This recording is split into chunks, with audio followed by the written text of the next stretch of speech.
దయచేసి సబ్స్క్రైబ్ చేసుకోండి. మీ విలువైన అభిప్రాయాలని కమెంట్స్ రూపంలో మాకు తెలియజేయగలరు.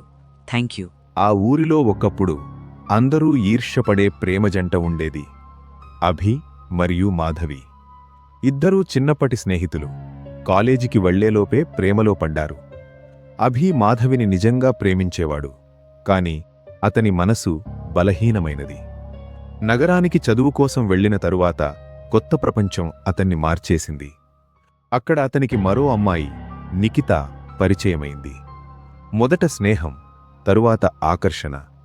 ఇది కేవలం ఫ్రెండ్షిప్ అని తనను తాను నమ్మించుకున్నాడు.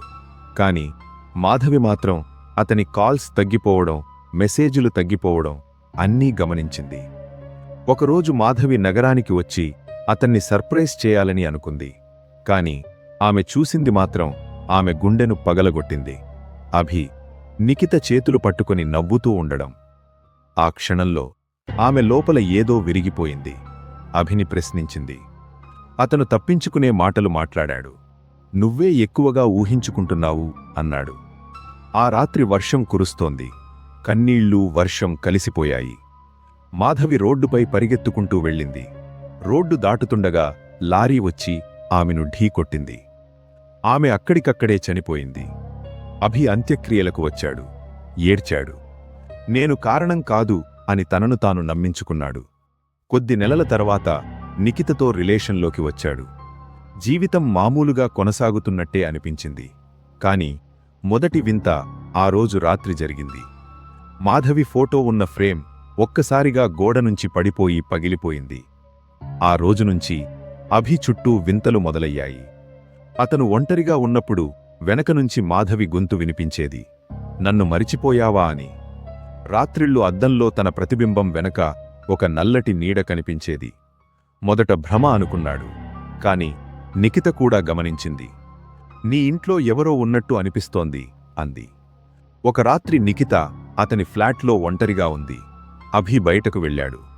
లైట్ ఒక్కసారిగా ఆఫ్ అయింది. గదిలో చల్లటి గాలి వీచింది. కిటికీలు మూసే ఉన్నాయి. అద్దం ముందు నిలబడి ఉన్న నిఖితకు వెనకనుంచి జుట్టు తగిలినట్టు అనిపించింది. తిరిగి చూసేసరికి ఎవరూ లేరు. మళ్లీ అద్దం వైపు చూసింది. ఈసారి అద్దంలో తన వెనక స్పష్టంగా మాధవి నిలబడి ఉంది.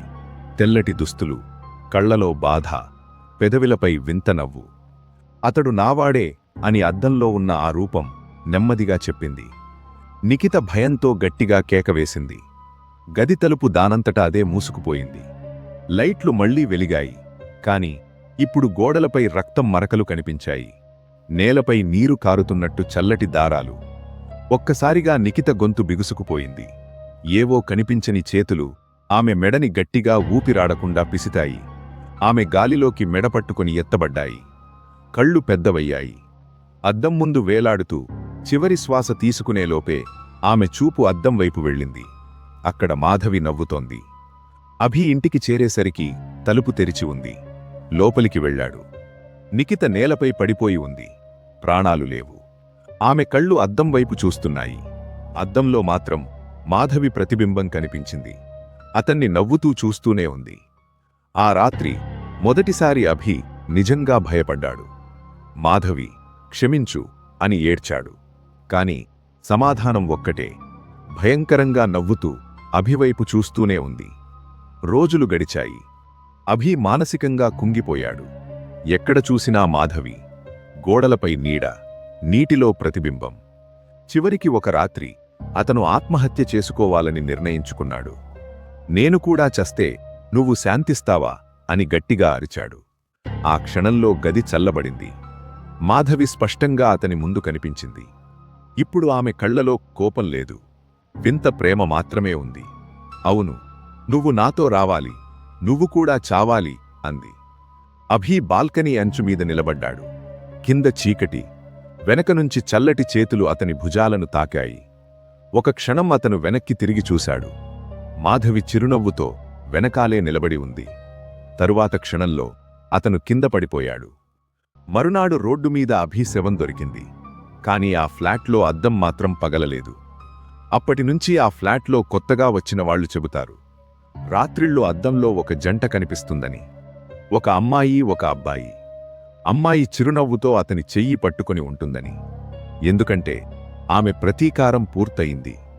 అతడిప్పుడు ఆమెతోనే ఉన్నాడు, ఎప్పటికీ ఉంటాడు కూడా.